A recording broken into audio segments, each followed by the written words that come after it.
Hello and welcome to On the Cube Leadership Podcast, episode 44 we are, after our 1 year anniversary last week. It's great to be back with you.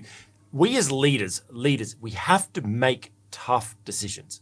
We have to make tough decisions. We have to be the ones that are making the hard decisions. And I know that at times we as leaders can be under fire sometimes by the fact that, well, they're just being the boss and they just want things all their way, and they're the ones that make the final decision, so they just do whatever they want. Well, I think that's the difference between a boss and a leader. A boss does just boss everyone around and does want it their way, but a true leader takes in the consideration of everyone they're leading and makes the decisions that's going to be the best for everyone. Now, sometimes that does mean making decisions that people don't like, but it is for the best for everyone. And so today we're actually going to be talking about those hard decisions and how we can make those hard decisions. We're looking at a bunch of different stories that are floating around the news at the moment that are little hot topics that we're going to use as metaphors. Obviously, we don't know everything that's happening in these stories, but we'll try to give a little bit of context. But we're going to be looking at these as metaphors of how we can actually be better leaders and make those hard decisions in hard times that is going to be for the benefit for everyone, not just making our own decisions. But as always, to help me make these better decisions, and someone who actually helps me make better decisions in my everyday life and in my business, is Dr. Rod St. Hill, the business pastor. Dr. Rod, how are you today? I'm going very well, Craig, and it's great to be with you yet again. Welcome. Awesome. So, tough decisions. It is tough for us as leaders look, that's the whole point. Like, when we're leaders, that weight falls on our shoulders. And so we do need to make those hard decisions at times. How do you make those tough decisions? Are you talking to me? Yeah. Oh boy, with a lot of fear and trembling, I reckon. I do try to make decisions based on the wisdom that we find in the Word of God and on hearing the voice of God and taking counsel from others. But it's pretty tough, and I know quite often, when you've asked me questions, I haven't really felt like answering them. So you just do your best. And often, in the heat of the moment when you are a leader, all you can do is your very best. So it's important to have strong foundations, a strong foundation in the Word of God, a strong foundation of wisdom built up from lots of experience and also from listening to others over a long period of time, observing others and taking the counsel of others as well. You'll still make mistakes, but that's okay. Own up to your mistakes and be committed to doing better next time. That's really good. Yeah, in our free leadership development program that we have, shameless plug. Yeah, early on, shameless plug today. Check out the link below in the description. But we actually teach this thing, the 3 W's. Right, you need to go to the Word of God. You need to when you're trying to make a decision on something, you need to go to the Word of God. You need to go to wise counsel, and then you just need to use your own wisdom. Sometimes you should just know that something is right or wrong, and so we talk about those 3 W's when we're talking about trying to understand when actually. We speak about our hearing from God and what our vision and purpose are and everything like that. So, but let's jump into our first story of a really, really, really tough business decision that was made by Adidas going back. It's probably about 6 months ago. Is it? This is actually a recent interview with PBD Patrick McDavid on the PBD podcast with Tim Poole from Timcast IRL podcast. Now, they were talking about Kanye West and that the CEO of Adidas has recently commended. Here's a statement, right? Commenting on the scandal, which has cost Adidas tens of millions in lost sales, Goulden told the In Good Company podcast that Kanye West, for those who aren't up with the times, had made some statements that weren't that good. I don't think he meant what he said, and I don't think he's a bad person. I just think he came across that way, the CEO said in the podcast that aired September 13th. Goulden also praised Ye as one of the most creative people in the world, both in music and what I will call street culture. So it's interesting that, like, going back a couple of months ago, Adidas dropped, not a few months ago, it was probably about 6 months ago now, Adidas dropped their Yeezy collaboration with Kanye West because he made some, and he was praising Hitler as being I don't know, something about that anti-Semitic responses that are, comments and stuff like that. And Tim Pool was actually commenting that it's interesting when he interviewed Kanye West that Kanye was just absolutely normal. As soon as the cameras were on, he turned into this wild persona, and he thinks that it's just all a publicity stunt and just a very wealthy man just being bored and just trying to create some hype or whatever. Dr. Rod, looking at the business decision of dropping Kanye West in the first place, it's a tough business decision. They've lost tens of millions of dollars. They then decided to continue the line and continue to sell the stock that they currently have because they still own the trademark or whatever. But you were just telling me that you saw some reports that they've just recently decided to discontinue it altogether. Well, not to release any new models this year. Okay. I don't think they've dropped them altogether. So where do you make that decision as a business leader? Well, I mean, it looks as if they made their decision based on economic grounds. Yeah. According to reports, they were losing money. So how much of it was related to ethical issues, who knows? Clearly, what was going on at the time, there seemed to be a backlash by customers, which led to a decision which was made on the basis of financial data. Mm-hmm. Now, that's not necessarily an easy decision, of course, because you need to be making some judgment about what will happen in the longer term. So there cannot, we looked at Bud Light, of course. Yes. And their parent company, their shares took a big tumble after their falter publicly, but they've started to reground again, to regain ground again. And I think the same is probably happening here as well. The initial impact is often recouped after a period of time. My understanding is that Adidas went back to selling this particular line. They may have made the decision not to release any new editions for the remainder of the year, but I can't see anything from them or in any commentary that suggests that they're dropping their relationship with Ye at all. So it seems to me that the decisions are primarily financial, so they've kept an eye on the bottom line. That's what CEOs do. That's not to say it was the right decision from an ethical point of view, nor is it to say it was necessarily the right decision to make financially. I'm sure it was a tough decision. Yep. And these decisions are always tough, whether they are made on the grounds of the financial responses or what's happening to the financial reports, or whether you're making a decision purely based on some kind of ethical grounds. It's still pretty tough at the top. Yeah. So one thing that is rumored with all this stuff is like, the CEO's now going to start playing ball again, and maybe they're going to start doing some collaborations or whatever. And it's interesting that they've now cut any new releases, but who knows? Maybe it's because they're going to be doing a proper re-release with Kanye now. There's all the rumor mills are starting talking. The main thing I wanted to talk about from this story was walking back a tough decision. Hypothetically, let's say that they're going to be doing a deal again together and they're going to get back together.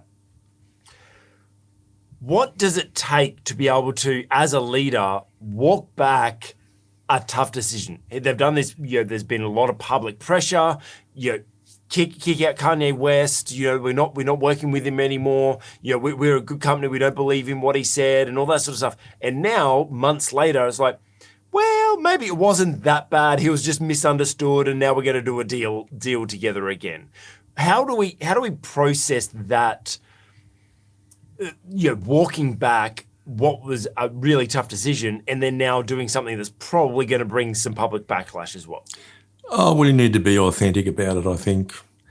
The kinds of comments like, oh, well, it wasn't that bad and, he made a mistake, that's a little bit wishy-washy for me. If the decision is made on financial grounds, just come clean and say it.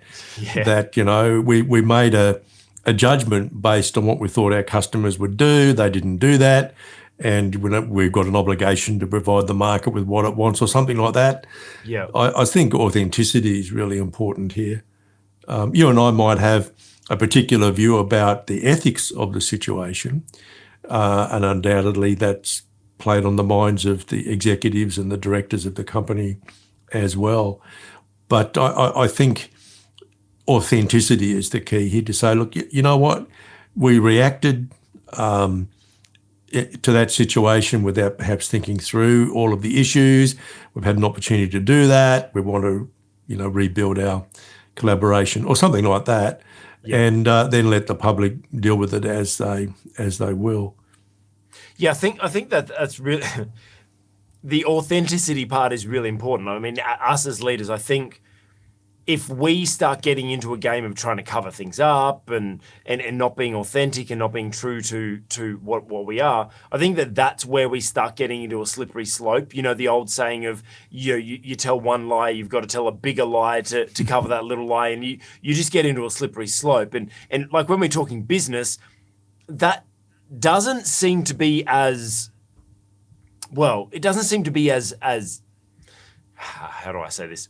It doesn't seem to be as forbidden, I suppose, in the public eye of like, oh, just in business, well, yeah, we'll just cover it up, we'll just tell a story and that's it. But I kind of feel like we in business, especially the way that society's going now, is we are starting to move towards a lot more, maybe it's not the right moral decisions, but there's definitely a lot more moral pressure for making ethical decisions and things like that I think that we're going to start finding as leaders that we need to start being more ethical and being more authentic with our decisions and with our conversations and with our stories, because I just feel like we're doing this trend while it's very woke at the moment and trying to push towards something. There is some good in that they are trying to reveal people for their true character. And I think that we as leaders need to understand that we will be revealed. I mean, we look at the pandemic, and I as soon as that happened, I knew that we were going to be revealed. That good leadership was going to be revealed through that, and poor leadership was going to be revealed through that, and we've seen that. So, yeah, I think that the authenticity is really important for us as leaders. Even if we get a little bit of backlash for it, I think it's much easier for us to be able to stand on the back of honesty and on truth rather than try to keep covering up a lie. Yeah, look, it's very tough. People in Australia have lost their jobs because they've taken a particular ethical stance, not necessarily in terms of decisions in relation to their business, but their private position, which has leaked out, and then the woke crowd have got stuck into them. I know of directors who have lost their positions, partners in large firms who have lost their positions because they've taken a conservative private view of a particular issue. So, we just need to be aware as leaders that we are likely to pay a price if the ethical position we take is not one which is agreed with by the vociferous, often minority, who take a very strong position. Big words, Dr. Rod. The loud ones, the ones who make a lot of noise, brother, or can pull political strings or whatever. I mean, I think that I think that's making you talk about ethical decision making. I think it can make ethical decision making extremely difficult. Yeah. Yeah. Particularly if you've got what most people would regard as conservative or Christian perspectives on a whole range of ethical issues. Yeah. Yeah. I suppose that's where you just, it's a tough line. And going back to just kind of echoing what we spoke about at the start is, you got to hear from God about it. Like, is this what's the right direction you're going to take on this? Because if you are going to, go down the right road, what is ethically and morally right, there are still consequences to that, and you might still lose your job or lose business or whatever. But I think that we in business, we as leaders need to just kind of understand that there will be consequences either way, and we need to be prepared for that. And actually, and you've got to pick your fight as well. Like, this is why you need wisdom from the Lord, why you need to consult with other wise, mature Christians around you as well, and obviously clearly know what the Word of God says. I don't believe that any of us is necessarily called to fight every battle, but we are called strategically in God's wider purpose. And so sometimes we may actually be required by God to stand up and to take a minority perspective, knowing full well that it could cost us our jobs. And on this line of authenticity, I think that this kind of like blends these two thoughts together. I thought I was going to take a different track with this next question, but it actually aligns with it. Is I was going to ask, because in this podcast, Tim Pool mentions about Kanye West coming in, talking really, really professionally and really intelligently and everything like that, and then as soon as the cameras go live, he just starts putting on this persona and this crazy persona, and then storms out of the podcast and everything like that. And they're like, it seemed like it was all planned. Genius marketing or just crazy self-sabotage? It kind of, for me, goes back to that authenticity thing. Is like, okay, is he being authentic by just doing all this crazy stuff? Is that like, what if he was just his authentic self? Oh, well, maybe no one would be interested in him. I don't know. I don't spend enough time listening to him or watching him. I think it was a very interesting observation that Tim Pool made, though, that, he's quite rational and business-like before the cameras were switched on, and then became a different person, an actor, in other words. Yep. So perhaps he's not authentic. I don't know, but I don't know too much about the shoe industry, the sports shoe industry, and I don't know, anything at all about what kind of advice Ye might be getting behind the scenes from publicists and marketing people and so on. He's successful. He's made millions and millions of dollars. Mm-hmm. He's upset some people along the way. He is his business. He is his product.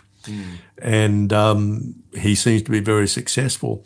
Now, look, he's never done anything that sets me on fire, ever. But guess what? I'm not his target market. Not even his Jesus is Lord album. Look, I listened to that, actually. I did listen to that online. I looked at his story, but I thought, nah, not really. There's not enough substance here for me to get too serious about him. But that's just me. I'm a 67-year-old pastor, mate. I'm not his target audience. I mean, good on him if he's, become Christian. I think that's a great thing. We all rejoice, as do all the angels in heaven. Mm-hmm. But, you look at the way that he acts, he perhaps needs to grow a bit of wisdom himself in terms of how he outworks his professed Christian faith. I don't know. But it's not for me to make that judgment. I think Adidas has made primarily a commercial decision, and, I can't really blame them for that. As a consumer, I need to spend my money in a way which aligns with my own ethical standards, and I do the best I can to do that. Yep. I choose to spend my money with organisations which, in my opinion, are doing the least damage to the kinds of standards that I find in God's word. So you're not going to be seen out on the streets rocking some Yeezys, Dr. Rod? I don't know. Who Maybe we knows? should Now get you that some Yeezys and I see know you. about them, I might go and try a pair on. I don't know. They are the ugliest shoes I've ever seen. So, But look, if someone wears a pair in my church, I'm not going to throw them out. okay, Dr. Rod's church is open to Yeezy wearing people. You heard it here. That closes the conversation. We don't need to say anything more about that. No, look, that's great. So yeah, I think the key is obviously authenticity, but being aware that authenticity comes with consequences sometimes. And yeah, use it wisely. Use it wisely. Make your decisions wisely. Okay, next topic that we're going to talk about tough business decisions that people are making, or that CEOs, etc., are making, is airport lounges.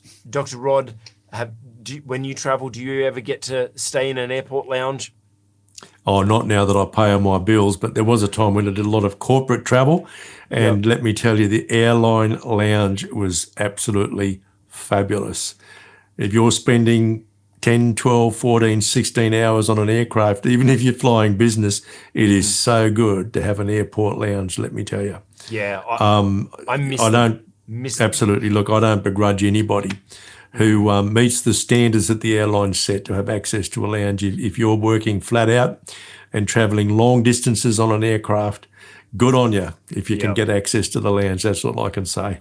Yeah, that's good. So there was this report on CNBC about what's happening with airport lounges. I love airport lounges. When I do a long international flight, you get off the plane, you go and have a shower, and you catch your connecting flight, and I miss it. Even just getting to the airport a little bit earlier, go there, have some breakfast, have a really nice breakfast and stuff. I do really enjoy it. But CNBC did this great report. And look, for all of our articles, links are down in the description. But the airport lounges, there's an issue now with overcrowding. And they're now becoming this big industry, and they're talking about how the airlines used to do it as a way to reward, their regular flyers. Now it's turning into more the credit card companies are using it as a way to get people to spend more on credit cards and stuff like that, and how there's this big shift, and airport lounges have just changed. The industry is changing, but they're becoming really overcrowded. And so what I wanted to focus on from this article, there was actually a lot that they actually mentioned, but one of the key things that they mentioned was the fact that these lounges are just becoming overcrowded, really overcrowded, and people are, there's lineups to go in, and they're trying to think of should they do a reservation system, or just a lineup system, or like they're trying to figure all that out. Now, this is a tough decision because it's all about supply and demand. And they're trying to create an experience. And I know I've been in lounges. I used to travel a lot and been in a lot of airport lounges. When they're full, it's not an experience. When there's people everywhere and you're struggling to find a seat and stuff like that, it's not an experience. It's a little frustrating. You feel like just going out to the food court and just getting some food out in the food court. So they're trying to create an experience that is a luxury experience, which means, availability, but it's not. And so I think that this really tough decision of how do we create the experience while still meeting the demand? How do you, Dr. Ed, how do you find that balance as a business to constantly meet increased demand, especially if we're talking about airports, it's limited space, right? There's only so much space in an airport. It's not like they can just keep expanding the lounges. The space they've got is the space they've got until the airport, does a refresh or something like that. But how do you manage increased demand within limited supply? Well, I'll tell you how it works from my background in economics, That's what I ask you. well, you either increase the price of entry, and you do that by increasing your fares or increasing the charges that you make for someone to buy membership, or increase the number of points you've got to earn on your loyalty scheme through a credit card company or through flights or whatever. So you increase the charge, or you actually reduce the quality of the experience by allowing overcrowding. You see, because that in effect brings the experience down to a level more commensurate with the price that is actually being charged. The problem with over demand is that it may have long-term consequences for the airline. People might say, well, you know what? There's not much point in flying on this airline anymore because my experience in their lounge is not a good experience. Yeah. And so you may lose customers into the future. The big problem for the airlines, of course, is that they don't make any money directly out of their lounges. So their lounges are not contributing directly to profit. And it's not easy to make a connection between, say, expansion of the space in your lounge or some kind of reconfiguration so that it can actually deal with more people efficiently. There's no direct linkage between that kind of investment and profit on the bottom line. So it's a difficult decision to make. But managing excess demand is always a problem. It's a big problem for your marketing department because excess demand always produces some negative results. Always does. You either manage that excess demand by somehow improving your supply, or you're going to have to manage a reduction in demand in the future because you will turn customers off. Yeah, and so they said in this article a lot of things like that they are increasing the requirements, right? They're changing all the requirements. That it used to be a certain number of points. Now you need a lot more points to get into there and everything like that. That's right. And actually, I remember I saw Virgin was doing that just, leading up to the pandemic was when I was doing probably my most travel at that stage. And I noticed that their requirements for getting that next level of membership started just increasing and increasing. Yeah. And so I think obviously this comes back down to a numbers decision, doesn't it? Like that's like we were saying with the previous one, it's a dollars, right? We look at the dollars but we've got to do the calculation of, do we lose more now or do we lose more later and stuff like that? Because I think that, yes, with things that, I mean, let's be honest, lounges are meant to be exclusive. Like that's the whole point of them. How do you manage changing requirements? Because like one thing that they mentioned is when lounges first opened up, when you bought a membership, you bought a lifetime membership. And I don't think they said this in this article, but I've heard it before, that when they first launched lounges, that it was a lifetime membership and you could pass it down to your family members as well. So there are some people, there's probably a lot of people that have legacy access to all of these lounges and legally have forever. And so how do you manage all of those changes in requirements? Because businesses, we have to change our services from time to time, and it does upset people. How do you make those changes in requirements for things like this, or changes in delivery of service, because you know it's going to be a better service, but how do you do that and minimize the impact on your customers? Well, look, first of all, you've got to recognise that there's a mismatch between supply and demand, and so you've got to decide how you're going to manage the excess in demand, and there's really only two ways. You manage it by increasing the price, and you increase the price by raising, say, the minimum number of points per year that will gain you access, or you find some other way of doing it. And if you do nothing, demand will eventually drop because the value of the experience deteriorates. So you take your choice or use some combination of the two. But I think it's something that you should do as a strategic measure, not as some sort of knee-jerk reaction to, say, complaints from customers or complaints from staff.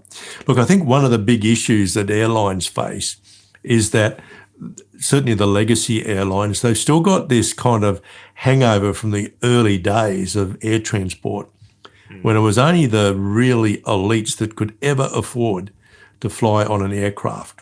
Yeah. And you still see this in the uniforms that the pilots wear, fair dinkum. They might as well wear what you and I are wearing right now, really. Yeah. But that's going to take a long time to change, because there's this tradition that goes all the way back to those early days of air travel, when it was only the super rich who could ever even dream of flying. Even when I was a kid, we got one airline flight in our lifetimes, actually, in our young lifetimes, that our parents used to save up for. And we went to visit close friends of ours who lived in another city, and we travelled by air. My sister did that and I did that. And that was like a great highlight in our whole young lives. These days, people travel by air routinely. In fact, more people travel by air by far than travel by train these days. And if you have a look at old photographs of people boarding aircraft, they'd actually be dressed in better than their Sunday best. Have a look now at what people wear on aircraft. I wear the most comfortable thing that I can, tracksuit pants, hoodie. So look, they're trying to kind of straddle these two cultures with their business class experience compared with what people would call their cattle class experience. And it's really hard for airlines to manage this, because many of us travel on an airline for no other reason than to get to a destination. So we're not actually that interested in the experience, really. What we want to get where we want to go at the lowest cost per mile possible. And so airlines have got this massive problem, and they have very sophisticated computer programs to help them manage their demand. You see, it's not just one demand. They've got multiple types of demand that they are managing. And one way in which they deal with demand is lounges. And I think one of the issues that they probably haven't addressed as well as they ought to is the fact that, despite all the moaning that's going on now about inflation making us poor, we're actually a lot wealthier than we were even a decade ago.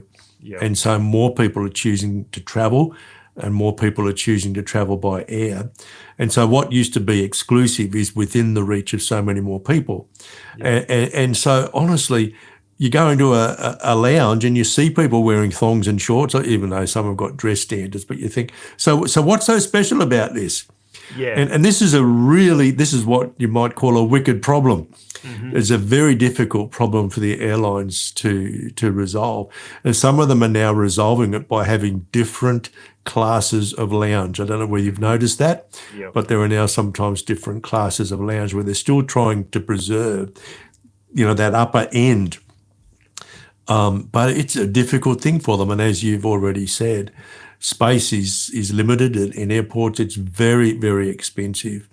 And a number of the guests who were interviewed on that program were talking about the difficulties of actually expanding the lounges and making it possible for them to cater for more people. I feel a lot of sympathy with the airlines in this area, that they're kind of straddling two totally different markets. They're trying to maintain this air of exclusivity associated with airline travel when it isn't anymore. It's pretty difficult. It's a difficult conundrum for them. It's interesting you talk about like the different people that are in there, because there's some airports that I go to where it's it's only business people and everything like that, and obviously some travelers and stuff, but you can tell there's a professionalism in there. And then there's some airports that I go to, it's full of FIFOs, right? Now, if you're not in Australia and you don't understand what a FIFO is, FIFO just means fly in, fly out, which is There's a lot of laborers, like electricians, plumbers, carpenters, whatever, just general laborers that fly so much because they literally are flying in and out to the mines, which is just out of town. And they fly a lot, so they have all the points to be able to go into the lounge. And so you go in there sometimes, and it's just full of orange shirts. Everyone in their high vis stuff, right? And it's really weird. Like you go into a lounge sometimes, and it's just business, like everyone in suits and professional and everything. And then you go in other ones, it's work boots and high vis shirts. So it's interesting. And you mentioned so that's one of the decisions as leaders is about the experience. How can we maintain that experience? And you're saying, well, now they're trying to create another class of lounge or whatever that's restricted even more for certain types. Then that just comes, as leaders, we just need to constantly evolve. We can't just stay doing the exact same thing we've always done. If there's an increase in demand and a decrease in supply, well, we just need to get creative with the way in which we're delivering our service. Maybe it's creating a new experience, making something more exclusive by increasing the price, increasing requirements, or whatever it may be. But we as leaders, when we are faced with the hard decision of over demand and limited supply, we need to get creative. But remember, we have to take into consideration our figures and look at what is going to. We can't just make it on a decision off a whim or off of emotional decisions or creative idea.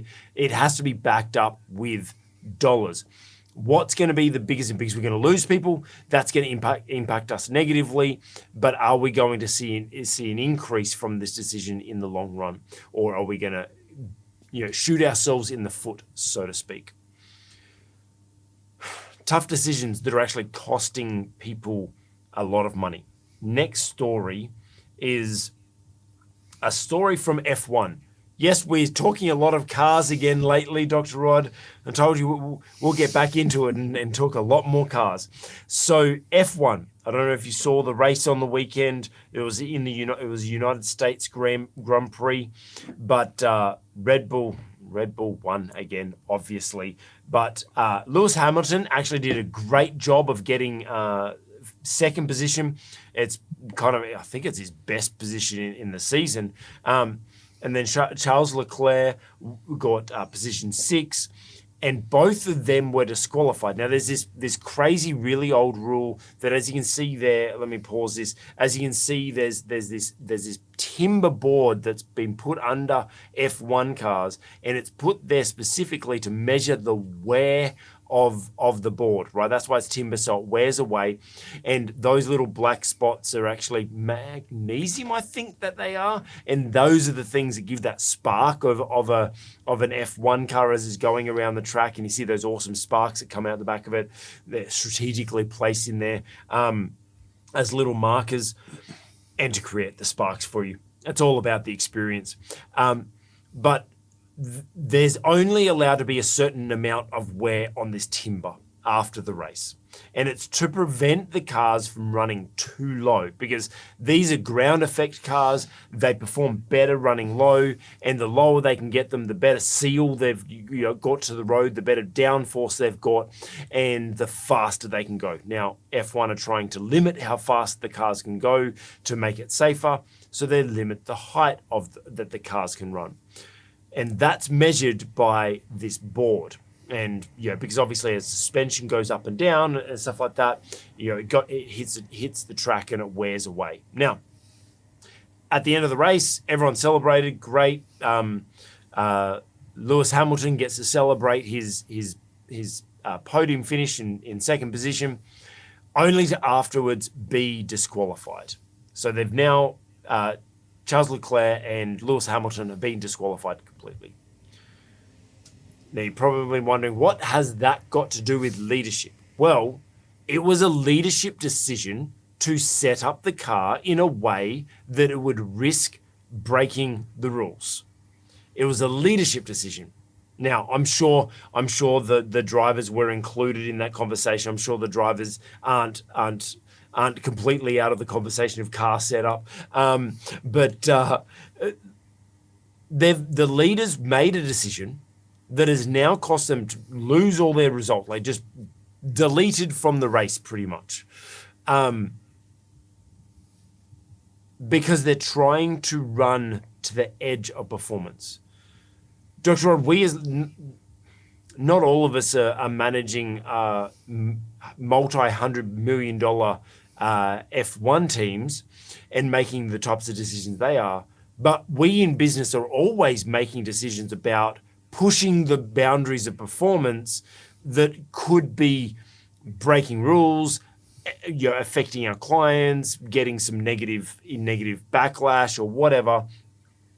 How do we make that decision? Because we as leaders do need to continue to push boundaries, but how do we make that decision of pushing the boundaries but not pushing it too far?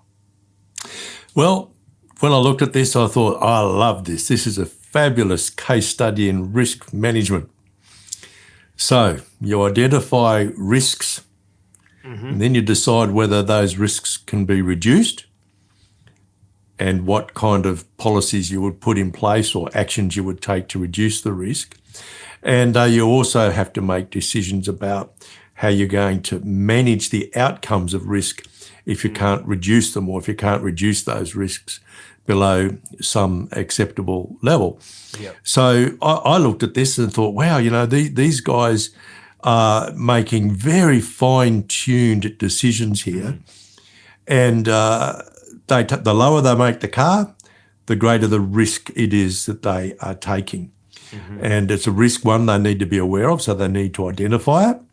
They need to be able to assess what the outcomes might be should the risk event actually happen. And they need to make decisions about how they might mitigate the risk, or if they can't mitigate it, how they might deal with the effects of that risk. Now, I can't tell from the video that we watched whether or not that process was one that was undertaken by the decision makers, but that's basically what they should do. And look, I think it's really quite fascinating to have a look at how things like the nature of the track, they talked about the undulations in the track in Japan, and how obviously because of the way that suspensions work, if you've got a bumpy track, that's actually going to cause the car itself to move up and down, and that'll cause some wear on that board. I thought it was really fascinating. And, I think the decision makers are probably sophisticated enough to make some analysis of risk. And that's what we should all be doing as leaders in business or in the church. There are so many decisions we make to which there is risk attached. We need to identify that risk. We need to make some assessment as to whether or not we can reduce or eliminate the risk altogether. If it can't be reduced or eliminated, we need to know how we're going to manage the outcomes. And I was fascinated by the whole thing and all the technology involved. And look, it was great. And you know what? It just turned. I think it was 4 cars turned out after they were tested. They turned out to have scrimped a little bit too much off those boards, and as a result, they were disqualified. Yeah, we can't say it was an accident, but I think we can say it was just the outworking of risk that the decision makers took either knowingly or unknowingly. Risk management. Now, you're on point. When we talk about risk, a lot of people just generally think about workplace health and safety and like risk of falls and risk of electrocution and risk of slips and all those sorts of things, which is one thing. There's obviously, especially in Australia, there is a lot of legislation around workplace health and safety. Whenever I've run my events, I do my own risk assessments of the workplace health and safety stuff. I create my own forms and all those sorts of things. So we do all that very easily, very strategically, and very documented from a point of like workplace health and safety.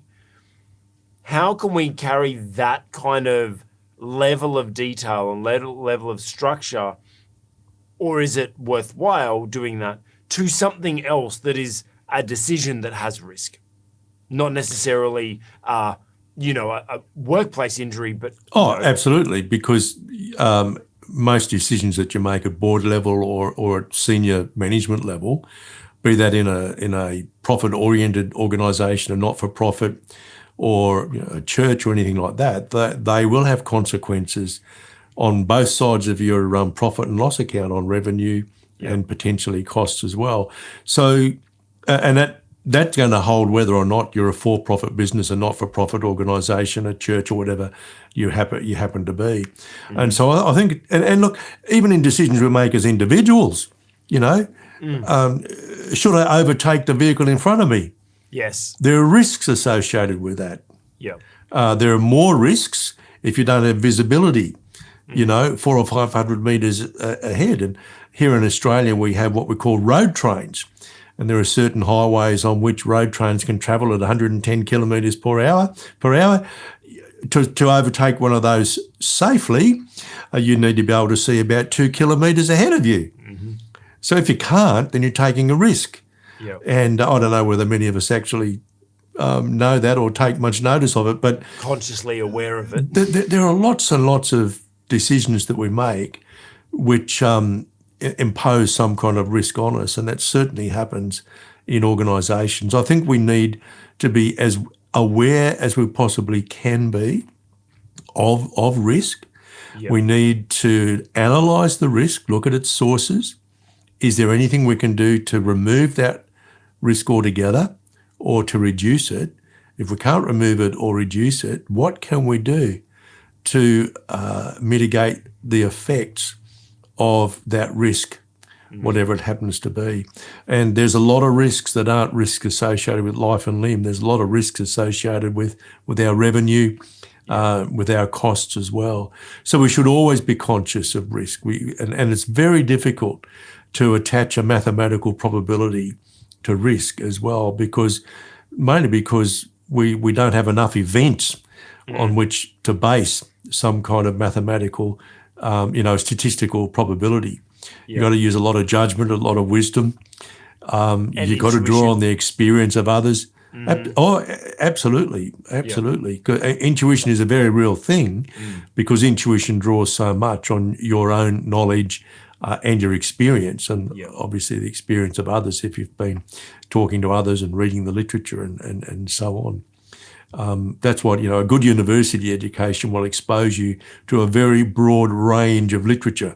I don't think that happens very often these days, but that's what should happen. Especially not after what we were talking about before the podcast. Yeah. Dr. Rod still teaches at some universities and higher education institutions, and we were just discussing the challenges now of ChatGPT created assignments and stuff like that. So people aren't actually studying the research and listen, if you're a student and you're thinking about cheating on an assessment, you need to weigh up the risk. Yeah. The risk of getting caught, and then the penalties that might be applied. And I tell you what, there are a few lecturers around who are pretty wise because they've been at it for a long, long time. You've been doing it for 1 or 2 years, haven't you, Dr. Rod? I've been doing it for 45 years, mate. You've been doing it for longer than I'm alive. Oh, dear me. That's awesome. So one thing you've actually mentioned about the risk is minimizing the risk, but also being aware of what the consequences are or what the fallout or whatever. Obviously now these guys have had the teams as well have had their race literally deleted from history. Yeah, they have. Yeah. So how do we then? I'm sure an F1 team does risk management. I'm sure they've done all their calculations. They knew it. How do you now manage this? Like now there's a fallout, there's consequences, things are bad, right? someone's hurt, someone's hurt physically, someone's hurt emotionally, someone loses income, like you lose clients, whatever. Okay, there's a fallout. Now what do we do? We decided to take that risk. What do we do? Oh, you learn from it. I think you learn from it. Look, I'm not an expert, of course, as you well know. If you have a look at the type of vehicles I've owned and drive, you'll know that I'm not in the same league as you are. I think one of the things, the lessons they might learn is to know the track really, really well. I think one of the issues here was they didn't have enough time for practice. Yeah. So they may not have been able to get enough knowledge of the track in the first place. But I would say in order to deal with the risk of being disqualified in the next race, find out much, much more about the track. Yep. Because that's one of the major determinants of how much wear and tear there is on those boards. Yeah. What do they call it? They call it the plank, don't they? The plank, yeah, I think it's called. Yeah. So one thing I would like to add to that about the consequences is I think we need to take ownership. I think that's the thing, and we're kind of alluded to that a little bit in the Adidas story that with Kanye that we're talking about. Like, we just need to take responsibility in the situation. Yep, I'm the leader. We assessed all the risks. This was the decision we made. We got caught out, and we got caught to the 1% of what the risk, the 1% of thing that we thought was going to happen did happen. It was my decision. I'm not going to point blame. I'm not going to start accusing other people or whatever, because I think that's one thing that, like, I haven't actually seen the actual responses, direct responses, but there was kind of a lot of general, feedback of, there was a lot of excuses of the tracks or the I think that the nicknames for them is like sausages or something like that, which is the curbing of the road, the run over it a little bit too much or whatever. Like, they just started pointing to it was that, rather than just going, you know what, we did calculations, we assessed the risk. This was the decision we made. We cut a little bit, fine, and now we've got some consequences, and that's it. So, yeah, I think Lewis Hamilton, he did say we've learned a lot. Yeah, and so he wasn't really trying to blame anybody as the driver. And I think a lot of these rules are not just safety rules either, are they? They're rules about design, so that the winner is the most skillful driver. Yeah, isn't that correct? Well, so.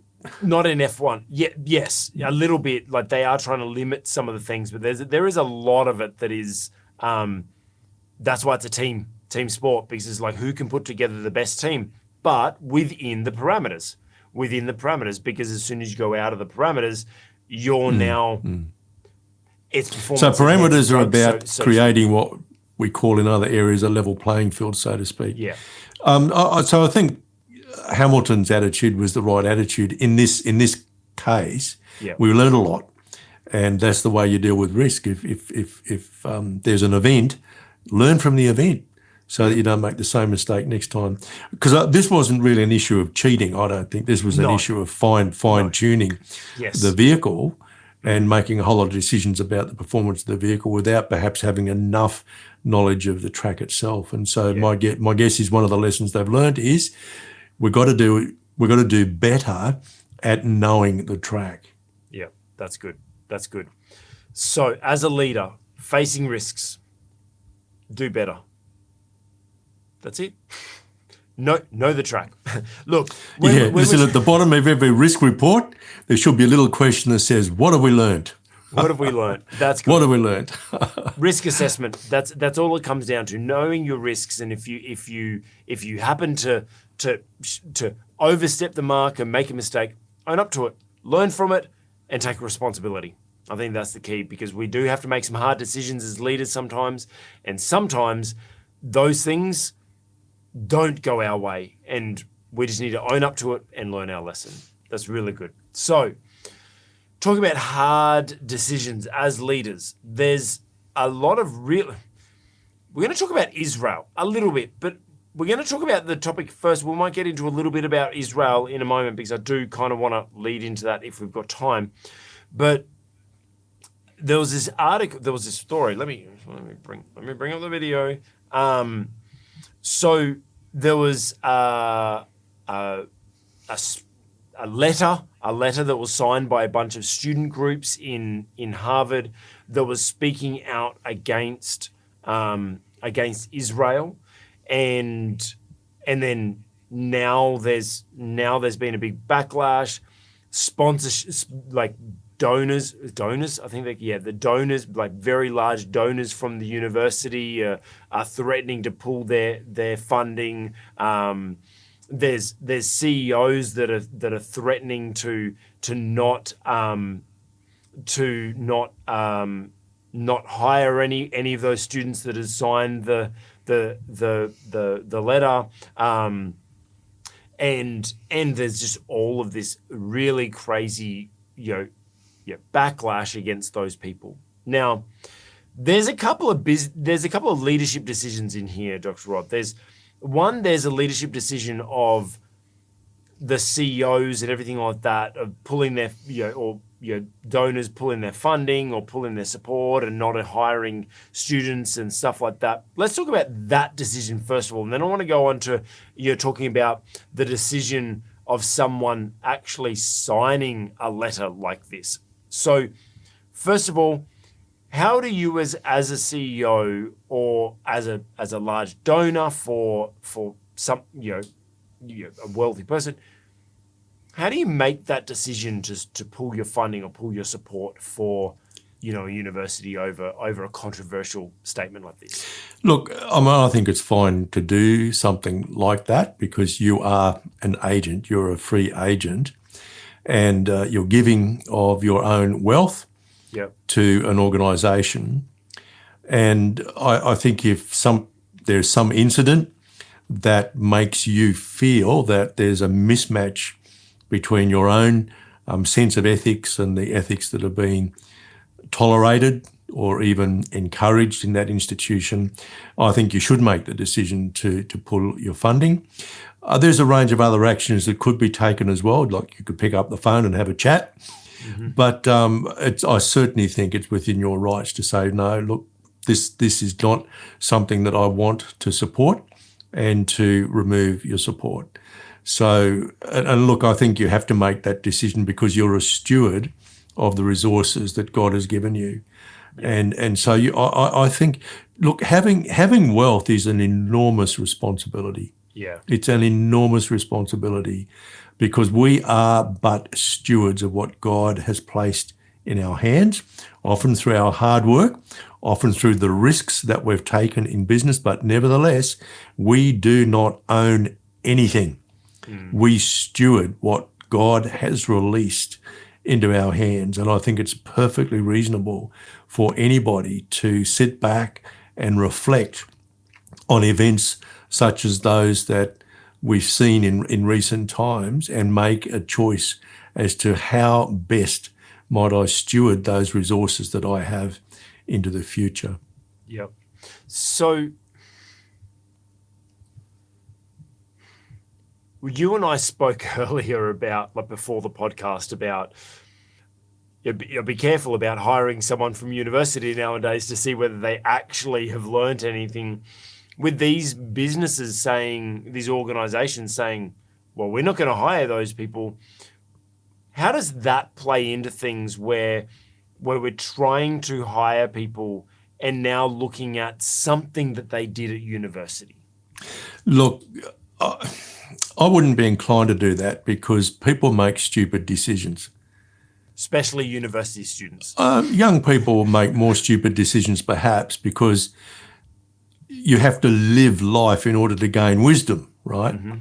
So, look, my reluctance to hiring anybody with a university degree is that I don't think that piece of paper really tells us much anymore about what critical thinking skills a person has developed, because universities have become largely based on slogans and not serious research and serious philosophical thinking. They hardly teach philosophy anymore for a start. So I just I think most of the time a degree is not worth the piece of paper it's written on. So I think I said to you I would never employ a university graduate without putting them on probation for a period of time and without spending a fair bit of time trying to find out what they actually know.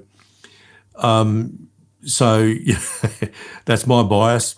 And I think this has happened in universities over the last 15 years or so, but it's been gradually creeping in there over a long period of time. But I wouldn't make a decision over something like this if a student was very active politically in their university days, and maybe they might have been strongly Marxist, but, growing up, having a family changes people significantly. Yes.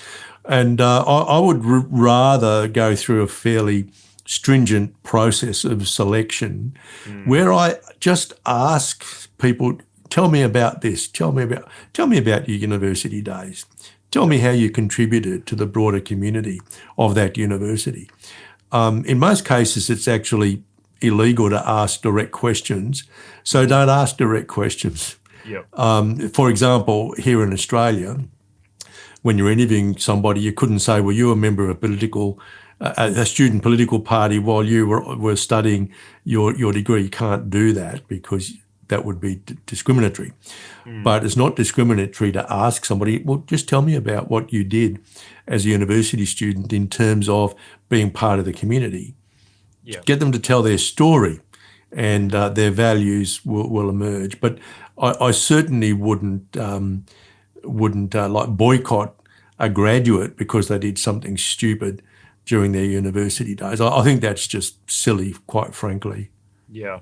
I think that this is a really important lesson for leaders is when we are looking at the hiring process,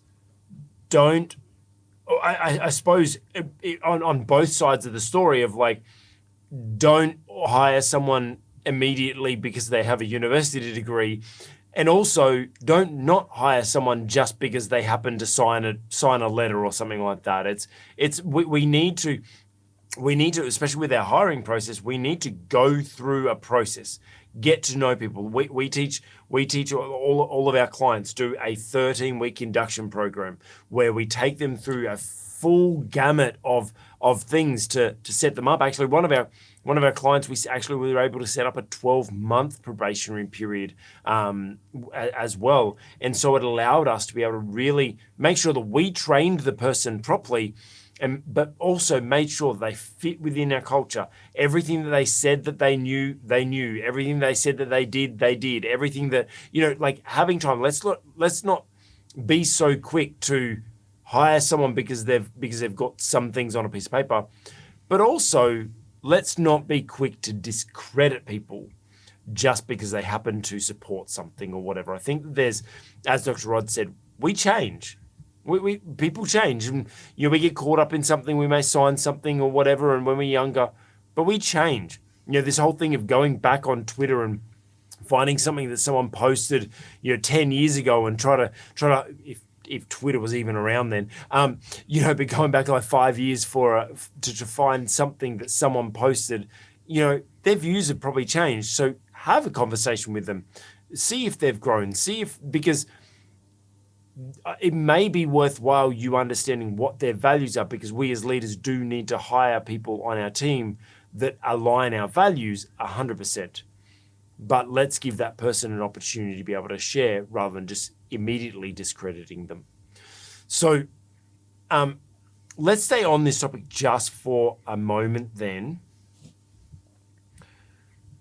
Let's talk about Israel, because this is all about Israel. I just want to take this moment. Dr. Rod, what's happening? Oh, look, I think it's impossible to ask a question like that. I mean, we know what's happened very recently, of course. Hamas terrorists murdered a whole bunch of people. Yeah. And they're holding some hostage now. And they did it in the most barbaric, inhumane way. It must be condemned as strongly as we can possibly condemn it. Yeah. It was evil personified. There's absolutely no doubt about that. It wasn't an act of war. It probably even goes beyond terrorism. It was an act of absolute barbarism, and I think it needs to be called out for what it is. I mean, I've seen some of those images, and I've still got images on my mind that have been there now since October the 8th, when I saw the footage of the absolutely despicable things that were done. It's almost impossible to even imagine a human being so evil as to do the kinds of things that were done to civilians, babies. Look, I've never seen anything like it, and I doubt that most people have seen anything like it in their lifetimes. It was absolutely satanic, and I'm amazed that world leaders have been as really, most world leaders are now lecturing Israel about the rules of warfare. That is an absolute disgrace, and it's a blight on us all. So why, like that's what I don't understand.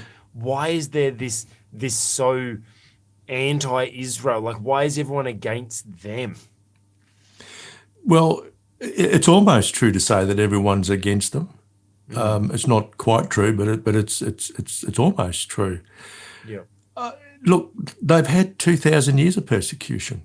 It goes a long, long way back in history, perhaps even further than that, that the Jews have always found it very hard to exist as a nation, even as a community. And it's an absolute disgrace that world leaders are trying to lecture Israel about conducting warfare within the rules. I saw a pompous BBC journalist interviewing a former Israeli prime minister, and like, she made me feel sick. She was just so bad. She didn't even raise the issue of babies being beheaded, and she just wanted to talk about, why have you cut off the water and the electricity? Well, I think she was a bit of an idiot, quite frankly, because Israel has only ever supplied about 6% of the power and water into the Gaza Strip. Come on, like, you know, all these people are complaining about things like that. They absolutely have no factual knowledge. Yeah. And, you know, people talking about a two-state solution. Guess what? That was tried. The United Nations passed a motion, I think it was the 29th of November in 1947, that created two states, Israel and Palestine. I don't think they gave them those names at the time, but they created two states, one for Israel, the Jews, and one for the Palestinian Arabs. Yeah. Right? Literally before the ink had dried on that United Nations decision, 5 Arab nations invaded Israel, and it's been going on ever since. Yeah. And so, actually, I will mention this. I didn't put this link below, but I will. I believe Ben Shapiro, I don't know if you've seen that video. Oh, I've seen a lot of Ben's Shapiro videos. did, Yes. where he just sat down and explained the history, and he had a map. He's done a good job. Yes. Incredible job. Obviously, him being a Jew himself has a lot of emotion and a lot of investment in this, and obviously he knows the history of it, like, very intimately. So I'll put that link below because I think he explains it so well. So he's done a very, very good job. He's done a very good job. So I couldn't do it justice explaining it. But it was interesting. I was speaking to one of my friends at the gym. He's an Iranian Jew. And so I was talking to him about it, and he goes, I'm not sleeping at the moment. I'm just up watching this, and he's so affected. And I asked him, like, how do you find this? Because you're Jewish so he's Jewish by heritage only. He's not, not by religion at all, but just by heritage. But being an Iranian, which is one side of it, and then being a Jew, which is the other side of it, how are you conflicted? And he just says, and I'll be honest, he's not the most moral person or anything like that. He doesn't have the most ethical lifestyle choices or anything like that. Like, he's definitely not far from being religious or anything like that. It was really interesting that he said, I normally, like, he goes, my Jewish heritage isn't really, he's not anything. He doesn't go to tabernacle. He goes, I'm not, whatever.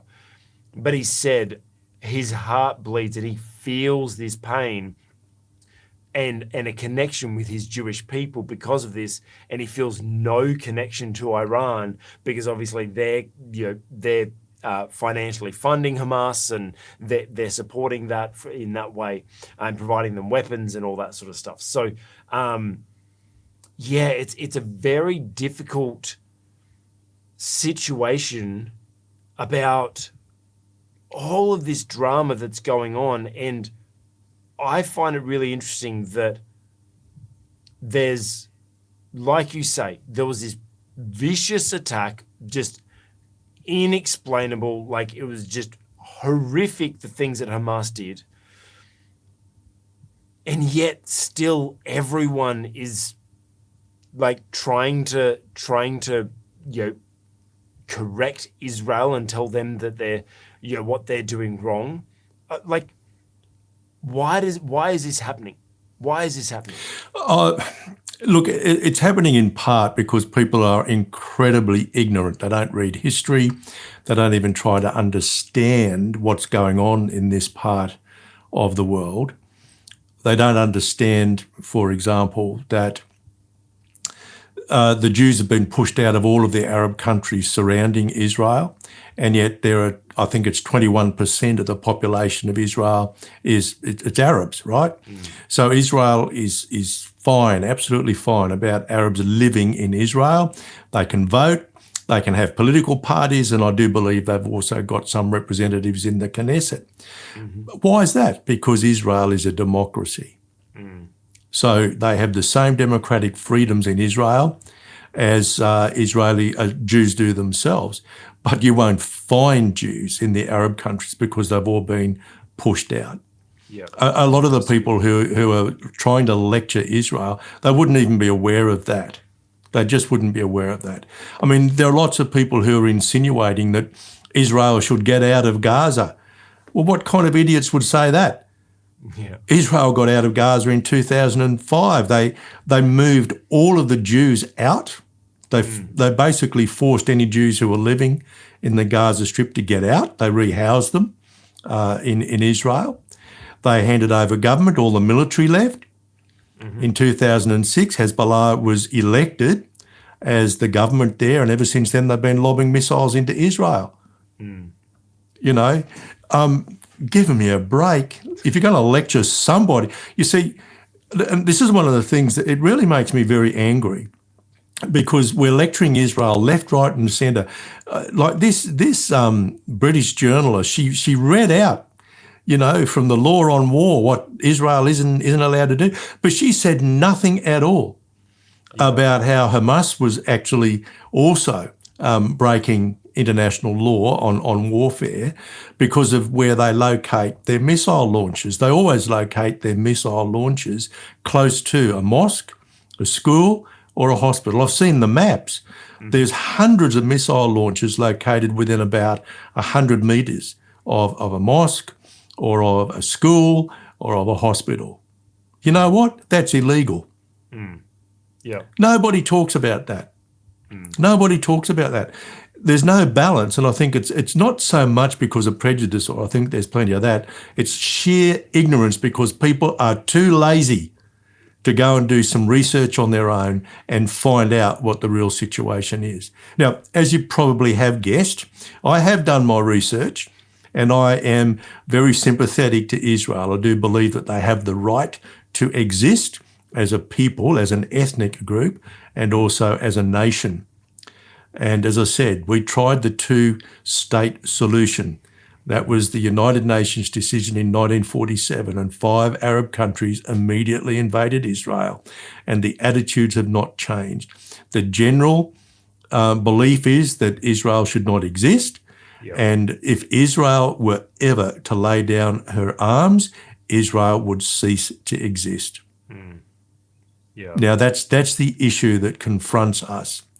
We can be absolutely, we talked about risk a little earlier, the risk is 100% that if Israel ever lays down its arms, it will be wiped off the map, because that's the objective of Hamas and Hezbollah and a lot of Arabs. I'm not saying all Arabs, but a lot of Arabs want to see Israel disappear from the face of the earth. That's the reality. Yeah, and it's pretty hard to. I remember Ben Shapiro was talking about the fact that, well, how do you go into a negotiation with someone that their number one rule is eliminate Israel? Yes, that's their number one rule. So.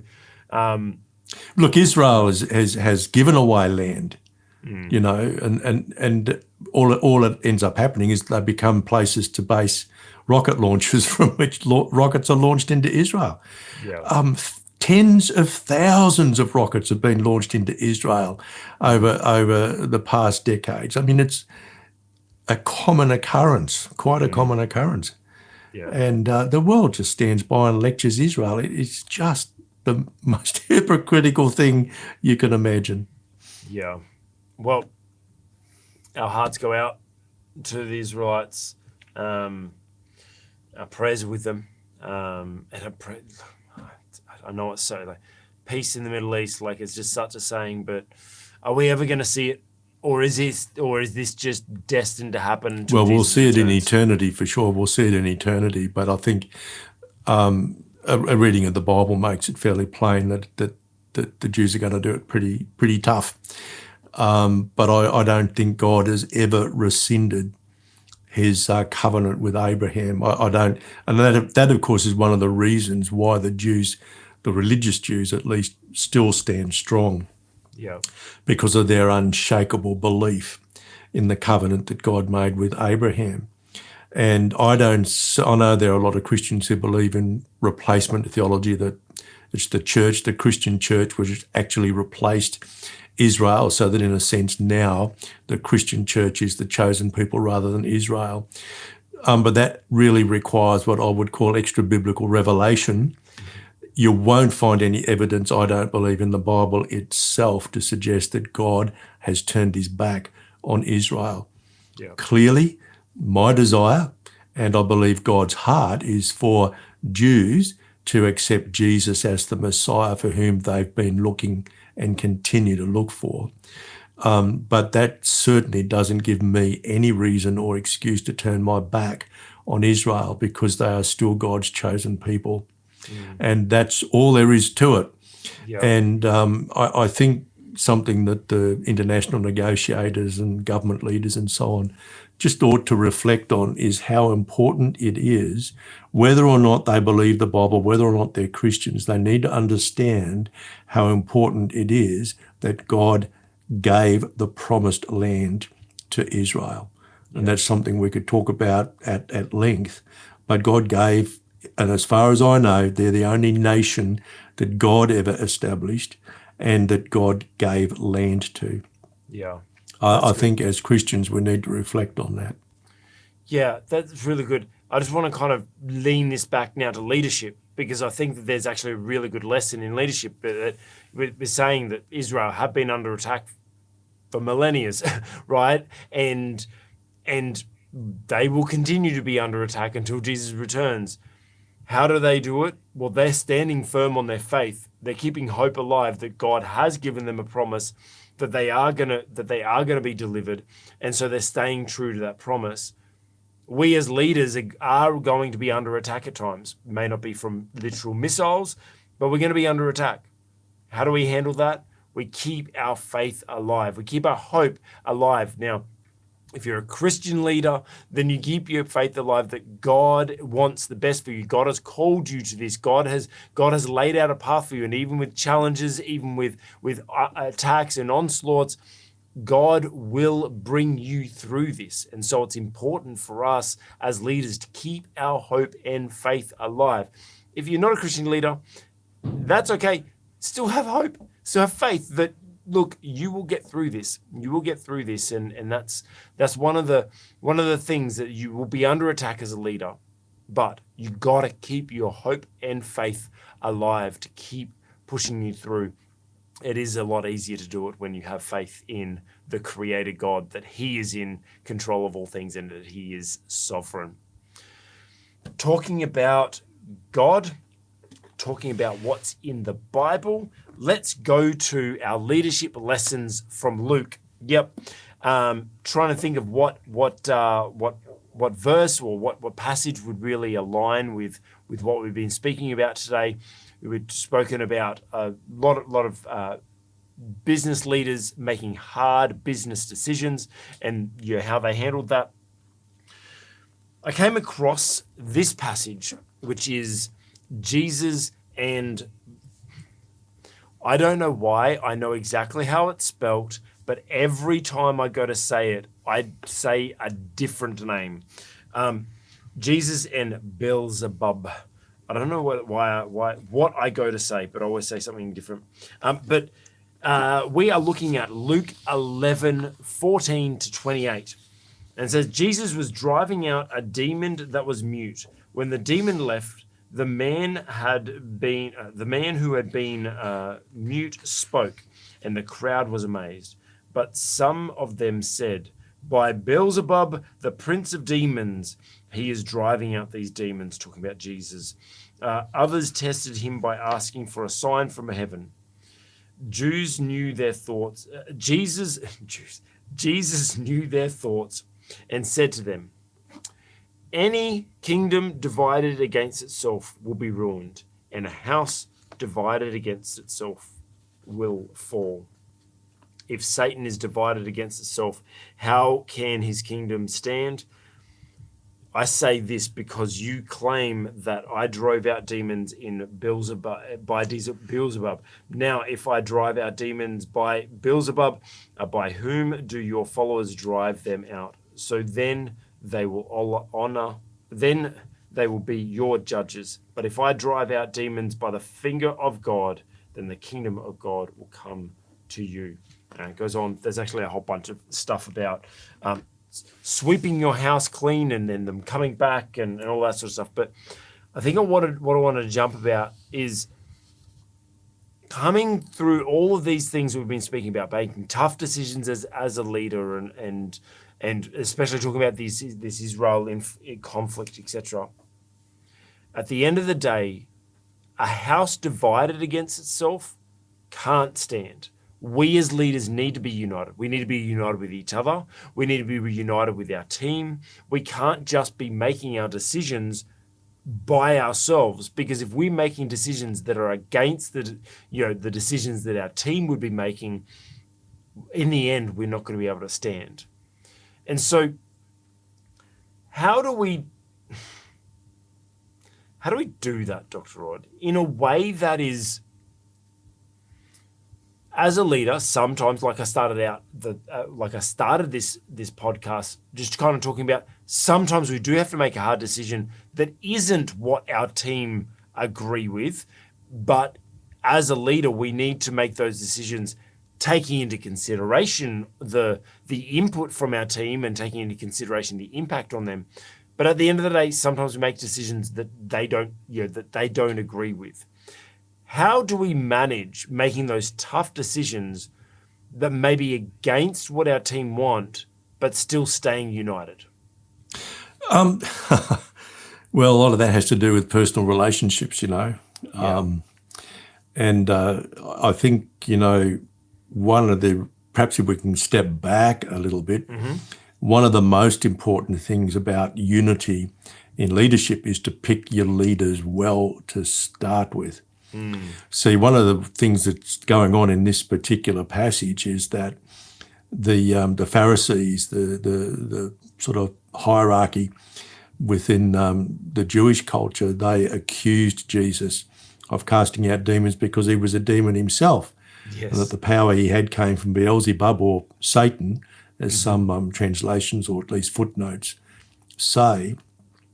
And Jesus' response is, well, hang on a minute, if I'm a demon, number one, how can I cast out other demons? Number two, why would I want to? Yeah. Okay. So I think one of the lessons here for leadership is choose your leaders carefully, right? So that your house isn't going to be divided in the first place. That's really good. That's in fact, that's really critical. That is really critical. If you choose your leaders well, there will often be a great deal of dissent in the process of coming to a decision. And, I chair a board, which I think is one of the best boards, if not the best board I've ever interacted with, where there's quite vigorous discussion on the way towards a decision. That's really, really important. And if I can give leaders an advice, never be frightened of dissent. I mean, I've been in leadership positions where there were 2 or 3 staff who were quite habitual dissenters. Now, some of it was just mischief making because that was their nature, right?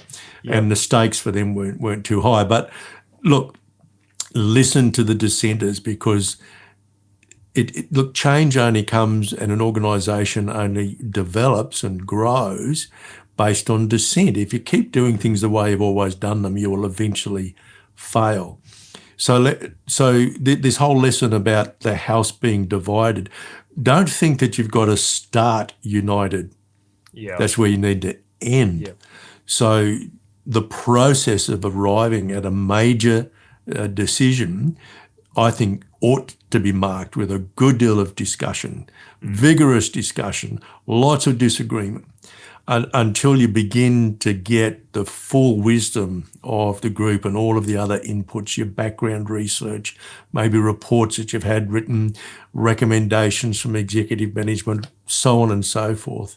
But what you're looking for is consensus, not early in the process, but at the point where you can say, righto, can we now perhaps, vote on a motion which is going to embed a particular decision in our practice from here on in.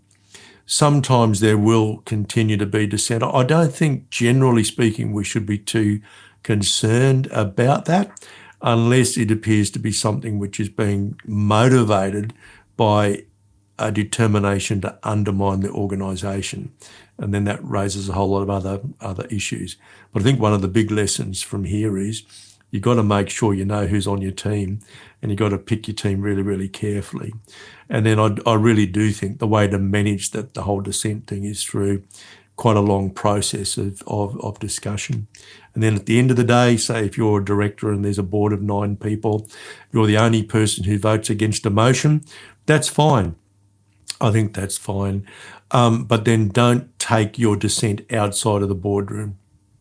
That's good. And I think that's quite important as well. And I think that the one thing that you kind of mentioned there is about the discussions that happened. There's a lot of back and forwards. And I think that... Absolutely. I think that what helps with a team is being involved. They want to be involved in the conversation, at least. It's not just about take information and then go away and make the decision yourself. Include them in the decision-making process. Share your thoughts. Go back and forwards on things. If they say something that you don't agree with, then you've got to find a way. I don't like the saying of let's just agree to disagree. No, let's find a middle ground. Now, there are some times that if you're arguing with someone like that helps somewhere. But in this business context, as leaders, we should find a way of being able to at least, maybe not them agree with you, but they just need to understand your point of view. And then they also, this is key, they also need to know that you not have just heard them, but you understand them as well. Because that's all they care about. At the end of the day, people just want to be understood, and they want to know that you still care about them and taking into consideration their things. And so I really like what you said about there's just a discussion back and forwards. It's not, as leaders, it's not about just gathering information and then going to make a decision. Include your team in that decision-making process. Include them in going back and forth, discussing points, finding the middle ground, because you know what? Through that, you might actually change your mind. Absolutely. I think a really good practice for leaders is to do the best they can to harvest the knowledge, experience and wisdom of those around them. And particularly, look, if you're a Christian in a leadership position, never, ever, ever look down upon the lowest person in your organisation because you don't know how much that person prays for your organisation. And until you ask, you don't know what God might have for you through that person. Yeah. So I've made it a practice, I will talk to the gardener, to the cleaner, because one of the lessons I've learned, of course, is that once you get higher up in an organisation, you are sometimes so busy with tasks and making decisions, you don't spend as much time as you ought on prayer. And you just have to entertain the idea that the guy who's on the ride on mower for 5 hours a day might just be praying and God might just be talking to him. Yep. And so I think you can miss things if, as a leader, you assume that someone hasn't got anything to contribute because they're a long way down in the hierarchical structure of your organisation. Yep. One of the arts of leadership, I think, is to know, what kind of resources of time and energy and effort to spend on harvesting the knowledge, the experience and the wisdom of those people in your organisation and other stakeholders as well. So one of the boards I'm on, we're going through a strategic planning exercise at the moment. So we've had a meeting of all of the board. There's going to be a meeting of all of the executive management team. And then we're going to harvest ideas from staff, from students. This is a school, but certainly senior students will harvest some of their ideas. We'll harvest ideas from parents as well. Mm-hmm. And that doesn't mean that anyone is going to get their way. Yes. But what it does mean is that they'll be... The more people you speak to, the less likely it is that everyone's going to get what there'll be a lot of diversity. But as you've already said, you just might come up with an idea. Well, you just might discover an idea that you haven't thought of, something quite novel that might actually just be the right way in which to go. So I really think that's important. We shouldn't think that as leaders we've got a monopoly on knowledge, experience and wisdom, nor do we have a monopoly on hearing from God. Yeah. We that's don't. Really good. We simply don't. Well, I think that's a great way to end it. Like, we don't have a monopoly on ideas as leaders. We don't have a monopoly on hearing from God. So let's make sure that we're reaching out to our team when we're going to make those hard decisions. When we're going to make those hard decisions, let's lean on our team. Let's include them. Because they're the ones that are gonna also suffer the consequences as well. So let's include them. Look, it's been a great podcast as always. Thank you for watching. If you haven't already, we would encourage you give the video a like, put a comment below of what you learned, and please, we would absolutely be honored if you would consider subscribing if you'd like to see more content like this. Dr. Rod St. Hill, thank you so much for contributing and your wisdom and experience today. Well, thank you for being a patient and long-suffering host.